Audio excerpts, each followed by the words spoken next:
What's up YouTube?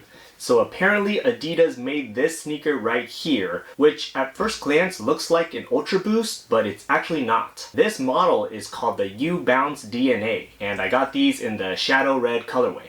So when you look at this silhouette at first glance, there's no denying that it has a strong resemblance to the Ultraboost. The big difference though is that these sneakers actually cost half the price, maybe even less. They retail at $100, but I was actually able to snag these for only $50. So now that I have these sneakers in hand, I just wanted to do a quick review of these sneakers, do a little comparison between these and the actual Ultraboost, and then at the end I'll give my overall impressions as to whether these are a worthy alternative to the Ultraboosts. So with that being said, let's get into it. So first let's do an overview of these sneakers. In terms of the materials, the upper is mostly made of a knit material, nice thin and stretchy knit in the toe box. And then around both the medial and the lateral sides of the shoes, you have the 3 stripes caging.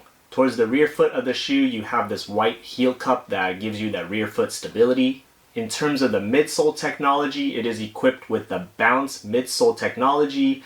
And then in terms of the outsole, you just have a standard rubberized outsole.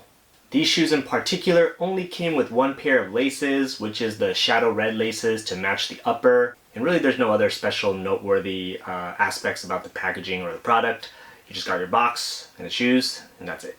Alright, so next I just want to do a quick comparison between these UBounce DNAs and the Ultraboost 1.0s. I'm going to be referencing the 1.0s because I feel like they have the strongest or closest resemblance. So yeah, from an aesthetic standpoint, when you look at these side by side, you can definitely see the resemblance, and they do have a lot of similarities. They have a very similar shape, they both have that knit upper material, they both have the 3 stripes caging on the sides, they both have that plastic heel cup on the back, and they both have a fairly similar rubberized outsole in terms of the black nubs. So yeah, the aesthetic and the design have a lot of similarities, but now I want to talk about a few key differences. For one, even though the silhouette looks similar, the materials are quite different. The DNAs utilize a knit material in the upper as well, but the quality of the material feels a little different. It's a little thinner, it is stretchier, but it's not as dense or as heavy and good quality feeling as the Ultraboosts are. The Ultraboosts are made of a prime knit, which I think is a different type of knit. But this knit here just feels, again, more dense, it feels more durable, and it just feels better quality. Another difference here is the tongues. The DNAs have a detached tongue,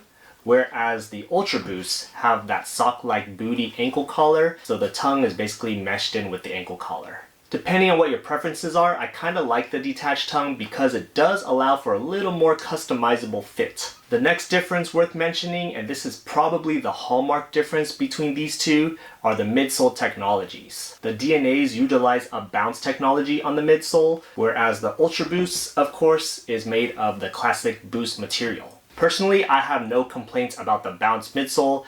I definitely think it gets the job done for what you pay for. Again, it's not as amazing feeling or as soft feeling as the Boost is. For the price you pay, the Bounce midsole is sufficient enough. The next difference worth mentioning are the rubber outsoles. The DNAs utilize a basic rubber outsole, whereas the Ultraboosts are in collaboration with Continental Rubber, which is that famous tire brand. One more difference worth mentioning is the quality of construction. And I don't know if that just pertains to my pair in particular, but with my DNAs, when you have them in hand, you can definitely see a lot of glue stains. The quality of construction is just not as good as the Ultraboosts are, of course, so it really is that feeling of you get what you pay for when you have these in hand. Aside from the glue stains, that's really all I have to complain about with these, but everything else looks good from an aesthetic standpoint. Real quick, in terms of sizing, I recommend going true to size. My true to size is a 9.5. With these, I went 9.5 and it worked out for me. I actually usually size up in the Ultraboosts, and I think it's because of that sock-like booty fit around the collar. Just makes the shoe feel really snug. So I go up half a size on these, and I go true to size on the DNAs, and again, it worked out for me. So true to size is my recommendation. In terms of how I plan on styling these shoes, I'm pretty much treating these like an Ultraboost, but because they are a much more affordable option, I am much more inclined to feel like I can beat these up without shame. So these would make a great everyday beat or sneaker. I could see myself wearing a very casual sweatsuit to run errands. I can see myself wearing office attire to wear these at work. I can see myself wearing athletic or athleisure fits just if I'm going to be walking around or doing some light activities in these. Again, from a daily beater standpoint, I can see these being quite versatile. And it definitely helps when you have that affordable price point of under $100. Alright, so the main question is, are these sneakers worth the retail price of $100? Personally for me, I would say absolutely. But if you can find them on sale for under $100, even better. I would even go as far as to say that for me, because I got these on sale for only $50, this might be the biggest steal in my entire collection. And I know that goes to say a lot because going back to the Ultraboosts, you know that Ultraboosts are one of the most classic sneakers, at least this past decade with Adidas. They have their own cult following and for good reason because it really is a great sneaker. And personally for me, I put the Ultraboost as probably the top 5 sneakers in my own personal collection and that I've personally ever worn and owned. But that's also why I gravitated towards these UBounce DNAs. From an aesthetic and style standpoint, they have that really strong resemblance of the Ultraboost. But if you're paying less than $100 for these, you really feel like you can appreciate the quality of a sneaker that looks like an Ultraboost without that hefty price point. Granted, the comfort isn't as good, of course, but it's really not bad at all either. It really does get the job done for what you pay for. And again, it makes for a great beater sneaker. It's stylish, it's comfortable, easy to wear. And again, for under $100, you really can't complain.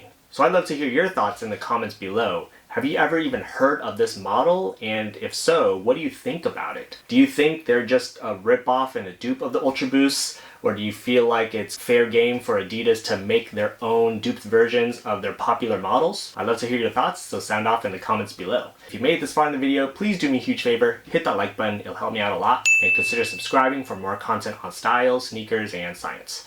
While you're at it, check out my other related Adidas videos here or here. Otherwise, thanks for watching, and I'll see you next time. Peace.